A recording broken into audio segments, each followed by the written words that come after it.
Why are you backpedaling on Ja Morant right here? Evan Fournier has nobody to guard other than to help you out. So get up, force him into this double team, okay? Julius Randle's coming back too. We have the option to send him here potentially as well. But you're just sagging for no reason and give up an open three. Why are you angling Ja Morant to where there's no help? Okay? Flip your hips. If Ja Morant goes this way, there's no place to go. But you're sending him to where there's no help, and now it's a blocking foul and 2 shots. Don't get back to the middle of nowhere on defense, okay? Right now in transition, right now Evan Fournier is just standing in no man's land.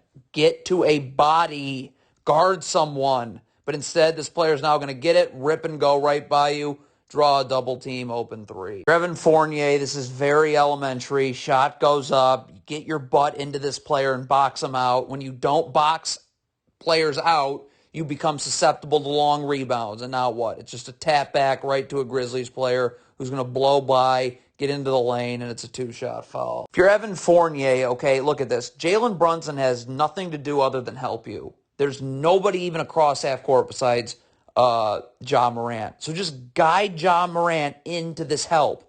Look at this gamble here. Are you joking? So now Jalen Brunson's got to guard him one-on-one, and it's a 2-shot foul. Okay, Mitchell Robinson cannot sag. That's one. And R.J. Barrett needs to understand he's not going to be able to get to the ball. So sprint in a straight line. So Mitchell Robinson needs to get up. Why? Because he needs to force this player to where R.J. Barrett's going to be, which is just right here helping. Okay? But instead, none of that happens, and this player gets right to the rim for a layup. All right, if you're running drop coverage like this guard's got to work harder to get over the top. Okay? Look at this. You're not even working hard at all to get over the top, so you're just standing out here now. So now this player's got to come all the way here to help out, and of course that means the corner's wide open for 3. I mean, if you're this big for New York, you just came up with a rebound, so why are you not outletting it right to a guard and getting off and running? Why are you putting the ball on the floor, okay? Because now it's going to get stripped from you, and it's an easy Grizzlies 2.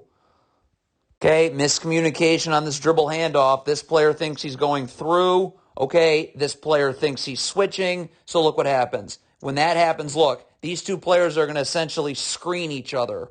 Okay, so that means now this Grizzlies player is able to get into the lane, draw a double team, wide open 3. Got to do a way better job going underneath this dribble handoff. Like right now, there can be no thinking, just through. Now, this player's got to take a half step back to give this player more of a lane to go through. Okay? But watch this player here. See, you're not going through immediately. So now this player is in the lane, draws a double team, and now you can't get out to the corner, and it leads to an easy rip-and-go drive for 2. You're in the gaps. It's stunt and recover, okay? The key word, recover. So right here, this dribble is picked up now, and this pass is on the way. Just get out to your man. What does this player right here do? Gambles, okay? So because of that gamble right there, it means you're giving up an open 3.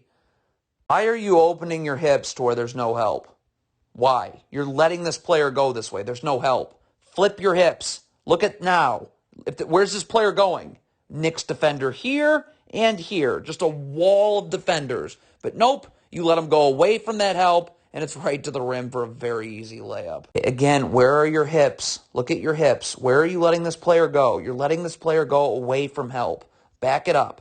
Look at right now if our hips are this way. Now, this big isn't even seeing what's going on with the ball because you've got to be seeing the ball and your man at all times. But if I'm flipping my hips, there's no place for this player to go, and this player is actually seeing the ball, then there's no place for this player to go. But again, you're getting beat away from help, so it's right to the rim for 2. You got to get low when you box out. See how you're standing straight up when you box out? That means you're not moving this player anyway. You got to get low and use your butt to move this player out. Okay, when you box up standing up like this, okay, you're not moving this player anywhere. So now he's able to easily get around you for an offensive rebound and put back. Stop giving this guard the lane. This is so stupid. Hedge, keep him out of the lane. Don't give him the lane. Okay, the second he hesitates, picks up his dribble, brings his dribble back, which will be quick, I can recover. Meantime, there's no place for this player to roll to. Derrick Rose is right here in backside help. But instead, you want to just give this guard the lane and an open jumper. Nice ball screen defense. This player is standing in total no man's land right here. What are you doing? The backside defender's right here on this player's roll off the ball screen. We don't need 2 people in backside help. So now you give up an open 3. I mean, RJ Barrett's just totally ball watching here. You have to see the ball and your man at all times. RJ Barrett's just staring at the ball. What are you doing? So now this player's wide open for three. Kind of a fluky play, but if you're Mitchell Robinson, you need to make sure you're behind, or right behind Steven Adams, okay? You cannot just let Steven Adams just go wherever he wants to. Right now, get behind Steven Adams and start initiating contact and battling for real estate. But look, you're just letting Steven Adams get to wherever he wants to go, and a tip ball comes right to him for a two-shot foul. Evan Fournier just standing in no man's land. How is Evan Fournier in the paint and his man is in the corner? That is way too far in. So, yeah, now you give up an open three. All right, so this is good defense right here, right now. Okay, hold on, I'll back it up. So now you're level to your man. Look at this little move this way that this player is going to do. That's all it takes. See that little move that way? So now look. Now you're not level to your man. So now you're not going to get on the other side of this handoff, and it leads to an open three. Straight laziness right here. Just sprint back, okay? Look at this. Are you kidding me? Look at this walking. Why are you walking? Sprint. This player's your responsibility.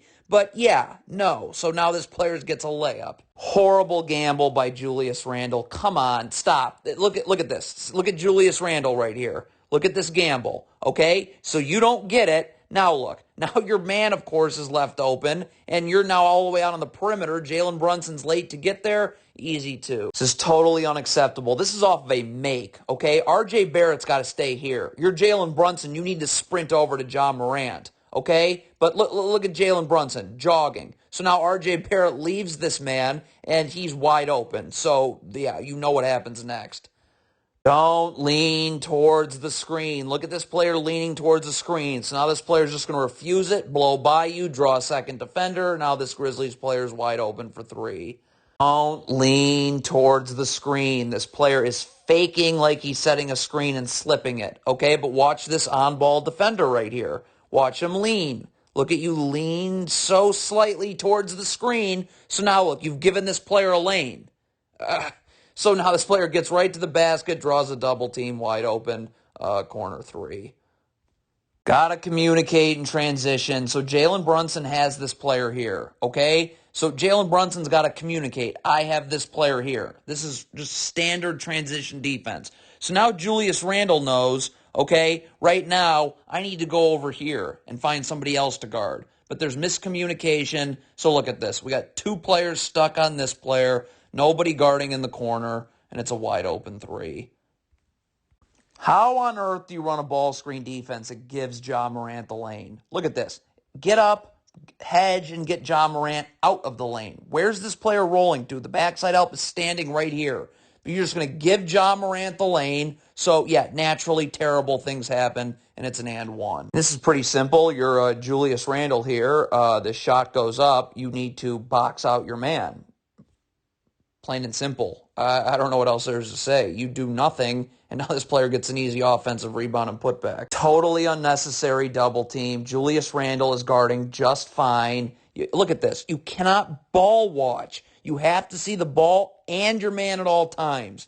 I think that's Jalen Brunson. Yeah, that is. Takes his eyes totally off his man, and it's a dunk. I mean, if you're Jalen Brunson, you can't sag here. So, I don't know. I mean, first of all, R.J. Barrett cannot be guarding with his foot past the three-point line and with his back to the sideline. R.J. Barrett's got to drop with his back to the baseline. And Jalen Brunson now can get up, and we can force this player this way, stunt, get the dribble picked up out here, recover. Okay? But you just can't sag. I don't know what else there is to say. Look at R.J. Barrett. This is so embarrassing. Why are you feeling out a screen like this? Okay? Because, again, you're leaning towards the screen, which is, by the way, beyond half court. Okay? So, yeah, now you get blown by because of that. And so now this player's in the lane, drawing help. Ja Morant's in the lane, and it leads to an easy two. What is Evan Fournier doing? Your man is in the corner. You cannot be standing in the charge circle. So now they're just going to throw it to your man. You have no chance of getting out. It's a pump fake and go drive. Okay, that collapses the defense, screwing out box out assignments, and it leads to an easy putback. Okay, so Jalen Brunson right here wants to help. I mean, he's in help side right here. So you have to get up. Your only responsibility is to make sure that this player has to go this way where there's no place to go. When you don't get up, you let this player cross you over, go away from where that help is, and it leads to a layup. Okay, the Knicks are apparently in a zone, and this is how you get absolutely murdered in a zone. Look at right now. Stop. Why are two people guarding one? Right now, if this player wants to guard Ja Morant, then Evan Fournier needs to get this way. Evan Fournier wants to guard Ja Morant, this player needs to go this way. When two people are guarding one, that means 0 people are guarding another, and it's this man in the corner who's wide open for 3. Why is Derrick Rose sagging here? This makes no sense. This player's man is beyond half court. Get up and just force this player right here. There's no place for him to go. But you just sag and give up an open 3 for no reason. Why is Derrick Rose, this is a loose ball that the Knicks should be easily getting right here. Why is Derrick Rose not just holding on to this ball? Why are you slapping this thing? So now it goes off the Grizzlies player leg, and it leads to a 2-shot foul because the ball went the other way. What is this player doing right here? Your man is in the corner. Why are you double? This is the most unnecessary double team you're going to see. So now they're going to throw it to your man in the corner. You're not ready to guard, so it's pump and go right into the lane, draw help, and a 2-shot foul. Stop giving Ja Morant the lane. Get up. Push him out of the lane. There's no place for this player to roll to. This player needs to drop a little bit, but he's standing and waiting in backside help. So what exactly are you accomplishing by giving Ja Morant this lane? What is this Knicks player doing? Transition defense. Get back. Why are you stopping? So now this Grizzlies player is ahead of everyone, and now it's a layup. Now, this is right here. You're hugging the 3-point line. This can't happen, okay? You need to be a little bit more in. Back to the baseline. If you don't have to move your feet inward and you're in a wide stance, you will always get back outward. This is the shell drill in a game, okay? So when this player comes this way, now I can stunt, dribble picked up, easy recovery. But you're just giving driving lanes for no reason, and now this player gets right to the rim for a 2-shot foul. Down screen. All right, this big's got to get attached to his man and get his arms out. So this player cannot curl. He has to go out, and this player can chase. When you allow this player to curl, look what happens. Now 2 people have to guard the ball. So Jalen Brunson is standing in the middle of nowhere now, screws up your entire defense, wide open 3. You have to note the Grizzlies are in the bonus. So if you're Julius Randle right here, all right, if you're going for an offensive rebound, you better go straight up for it. What does Julius Randle do? Shoves this player for no reason, and Memphis is going to the line now. Again, the Grizzlies are in the bonus, all right? First of all, Julius Randle needs to be working a lot harder to make sure he's underneath this player right here. Look at this. He should be underneath this player here, boxing him out. But look what happens. So this player's now boxing you out for an offensive rebound. Here comes a Julius Randle unnecessary shove, and Memphis is going to the line. You are giving Ja Morant the lane again. Okay, get up, get him out of the lane and hedge. Okay, I have backside help right here on Steven Adams' roll. This player can easily occupy these Grizzlies players that are 2 passes away. But nope, we're going to give Ja Morant the lane, and let's see how that goes again. Julius Randle needs to get up the line here, okay? His man is out here. Julius Randle should be up here with his man. Why? Because now when he gets in the gaps, this dribble gets picked up out here. Okay, but look at how low he is. So now where's this dribble getting picked up? In the lane. So now that draws help at the rim, which should never happen. That leads to an easy Steven Adams offensive rebound and an eventual 2. This is unbelievable. You are giving Ja Morant the lane again. Get up. Push Ja Morant out of the lane by hedging. Where is this player rolling to? The backside help is again standing and waiting, but nope. You give Ja Morant the lane. How easy do you want to make it for him? Okay, if you're R.J. Barrett here guarding Ja Morant in the open floor, you got to flip your hips, okay? Because this player's right here. This player's got to call out, help side, send him left, okay? So right now, this player, Ja Morant, no place to go. Instead, you let Ja Morant get in the lane. That draws Evan Fournier. So now this player's man is just going to be wide open for an alley-oop. This is a comedy at this point. Why are you giving Ja Morant the lane? Hedge. Get him out of the lane. Where's this big rolling to? The backside help is standing and waiting. Instead, you again give Ja Morant the lane, and it again ends the same way. Tonight's game was an actual comedy. Again, you're giving Ja Morant the lane. Why are you not hedging? First of all, the sidelines right there. Second, he hesitates, picks up his dribble, brings his dribble back, which is going to be in like 0.5 tenths of a second. Okay, I'll be able to recover. In the meantime, there's no place this big to roll to anyways. Instead, you give Ja Morant the lane. Now this totally collapses the defense. The three-point line is wide open, and there it is. Cannot be this far in. Stop. Look at this player's feet. Your feet cannot be in the paint. This right foot needs to be on the block, left foot out, wide stance. That's not even close to the case here. So now this player is going to get it, rip, and blow right by you for a layup.